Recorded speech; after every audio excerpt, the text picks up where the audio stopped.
Welding defects వచ్చేసి 8 types. First one వచ్చేసి cracks. Cracks అనేది ఎందువల్ల వస్తుంది? రీజన్ ఏంటి అంటే మెటల్ లో వచ్చేసి మనకి కాపర్ కానీ సల్ఫర్ కానీ ఎక్కువ పర్సెంటేజ్ ఉన్నప్పుడు మన క్రాక్ వస్తుంది. తర్వాత మెటల్ ని మనం కరెక్ట్ గా క్లీన్ చేయకుండా వెల్డింగ్ చేసినప్పుడు మన క్రాక్ వచ్చే అవకాశం ఉంటుంది. సెకండ్ వన్ వచ్చేసి పొరాసిటీ. పొరాసిటీ అన్న డిఫెక్ట్ ఎందుకు వల్ల చేస్తుంది అంటే దీంట్లో మనము మన ట్రావెల్ అనే స్పీడ్ కరెక్ట్ గా లేనప్పుడు పొరాసిటీ అనే డిఫెక్ట్ వచ్చే అవకాశం ఉంటుంది. పొరాసిటీ అంటే ఏంటి అంటే మన అట్మాస్ఫియర్ లో ఉండే రెండే గ్యాసెస్, ఒకటి ఆక్సిజన్, రెండోది నైట్రోజన్. ఈ రెండు గ్యాస్లు వచ్చి వెల్డింగ్ లో తీసే అవకాశం ఉంటుంది. కాబట్టి ఈ రెండు గ్యాస్లు వెల్డింగ్ లోకి వెళ్ళి డిఫెక్ట్స్ కాకుండా ఉండాలి అంటే మన ట్రావెల్ స్పీడ్ అనేది కరెక్ట్ గా ఉన్నప్పుడు మనకు పొరాసిటీ అనే డిఫెక్ట్ రాకుండా ఉంటుంది. థర్డ్ వన్ వచ్చేసి అండర్ కట్. అండర్ కట్ అనేది ఎప్పుడు వస్తుంది? వెల్డింగ్ లో వచ్చే డిఫెక్ట్ అండర్ కట్. కాబట్టి అండర్ కట్ అనేది ఎక్సెస్ వోల్టేజ్ పెట్టినప్పుడు మనకి అండర్ కట్ అనే అవకాశం వస్తుంది. కాబట్టి అండర్ కట్ రాకుండా ఉండాలి అంటే మనం వోల్టేజ్ అనేది కరెక్ట్ గా పెట్టుకోవాలి. అంటే ఏ ఎలక్ట్రోడ్ అయితే తీసుకున్నామో దానికి సరిపడా వోల్టేజ్ పెట్టుకున్నప్పుడు మనకి అండర్ కట్ అనేది రాకుండా ఉంటుంది. నెక్స్ట్ వన్ వచ్చేసి స్లాగ్ ఇంక్లూజన్. స్లాగ్ ఇంక్లూజన్ అంటే ఏంటి? ఫస్ట్ మనం ఒక లేయర్ వేసినప్పుడు దాన్ని కరెక్ట్ గా రిమూవ్ చేయకుండా మళ్ళీ దానిపైన ఇంకొక లేయర్ వేసినప్పుడు మధ్యలో ఉండిపోయే పీసెస్ ని స్లాగ్ అంటారు. ఫస్ట్ స్లాగ్ అనేది ఎలా వస్తుంది అంటే మనం వెల్డింగ్ పైన ఒక లేయర్ వేసినప్పుడు ఎలక్ట్రోడ్ పైన ఉండే ఫ్లక్స్ అన్నది వెల్డింగ్ పైన స్లాగ్ రూపంలో వచ్చేస్తుంది. ఆ స్లాగ్ ని రిమూవ్ కరెక్ట్ గా చేయకుండా వెల్డింగ్ చేసినప్పుడు సెకండ్ మనకు వచ్చే డిఫెక్ట్ స్లాగ్ ఇంక్లూజన్. అంటే మధ్యలో స్లాగ్ పీసెస్ ఉండిపోతాయి. వాటి నెక్స్ట్ వన్ వచ్చేసి స్టాగర్స్.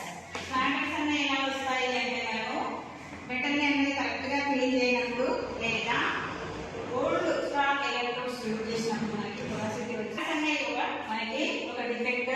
ఇది మన మెటల్ ని కరెక్ట్ గా క్లీన్ చేయనప్పుడు తర్వాత ఓల్డ్ స్టాక్ ఎలక్ట్రోడ్స్ యూజ్ చేసినప్పుడు మనకు స్టాగర్స్ వచ్చే అవకాశం ఉంటుంది.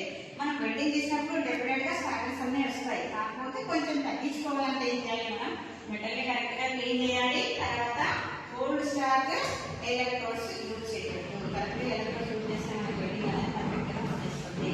నెక్స్ట్ మనం వచ్చేసి ఇన్కంప్లీట్ పెనెట్రేషన్. ఇన్కంప్లీట్ పెనెట్రేషన్ అన్నది ఏంటి? ఇన్కంప్లీట్ ఫ్యూజన్ అనేది ఏంటి అంటే మనకి ఫ్యూజన్ అంటే ఏంటి? మనం చెప్పుకున్నాము కరగడము. ఎలక్ట్రోడ్ అనేది కరెక్ట్ గా కరగాలి. ఎలక్ట్రోడ్ అనేది కరెక్ట్ గా కరగాలంటే మనం ఇక్కడ ఏం కావాలి? ఎలక్ట్రోడ్ తగిన వోల్టేజ్ పెడితేనే అసలు ఎలక్ట్రోడ్ అనేది కరెక్ట్ గా కలుగుతుంది. ఇక్కడ ఏమైంది? మన వోల్టేజ్ అనేది లో వోల్టేజ్. అంటే ఎప్పుడైతే వోల్టేజ్ తగ్గిందో అప్పుడు మెటల్ అనేది కరెక్ట్ గా కరగలేదు. కాబట్టి మనకి తెలిసిన డిఫెక్ట్ అంటే ఇన్కంప్లీట్ ఫ్యూజన్. ఫ్యూజన్ అంటే మనం చెప్పుకున్నాం కదా, కరగకపోవడము. ఎలక్ట్రోడ్ అనేది కరెక్ట్ గా కరగలేదు కాబట్టి మనకి ఇక్కడ ఫ్యూజన్ ఏర్పడింది. కరెక్ట్ ఫ్యూజన్ కాకుండా డిఫెక్ట్ ఏర్పడింది.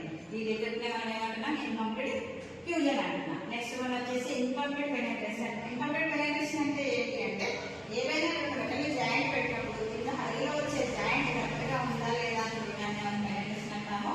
ఆ పెనెట్రేషన్ ఇక్కడ చూడండి మనకి ఇక్కడ గ్యాప్ వచ్చేసింది. గ్యాప్ వచ్చేసింది అంటే మనకి ఇక్కడ ఏంటి మనకి డిఫెక్ట్ అంటే మనం అక్కడ కరెక్ట్ అయిన ఎలక్ట్రోడ్ తీసుకోలేదు, ప్లస్ మనం కరెక్ట్ గా మెటల్ ని క్లీన్ చేయలేదు. మన హ్యాండ్ మూవ్మెంట్ కరెక్ట్ గా లేదు అని అర్థం ఇక్కడ. అందుకనే మన హ్యాండ్ మూవ్మెంట్ కరెక్ట్ గా ఉండాలి. ఇక్కడ కరెక్ట్ గా మనకి పెనెట్రేషన్ రావాలంటే దీనికి ప్రత్యేకంగా 6010 అనే ఒక ఎలక్ట్రోడ్ ఉంటుంది. ఆ ఎలక్ట్రోడ్ ని మనం వాడామనుకోండి మన పెనెట్రేషన్ దగ్గర కరెక్ట్ గా వచ్చేస్తుంది. మనం కరెక్ట్ గా వాడినప్పుడు మనకు వచ్చే డిఫెక్ట్ పేరే ఇన్కంప్లీట్ పెనెట్రేషన్. నెక్స్ట్ వన్ వచ్చేసి ఓవర్ ల్యాప్. ఓవర్ ల్యాప్ అంటే ఏంటి?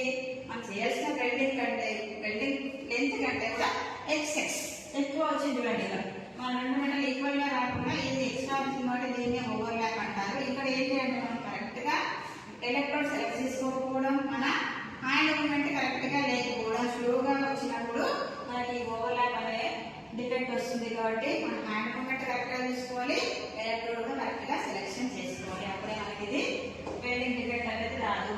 Okay, today welding defects complete.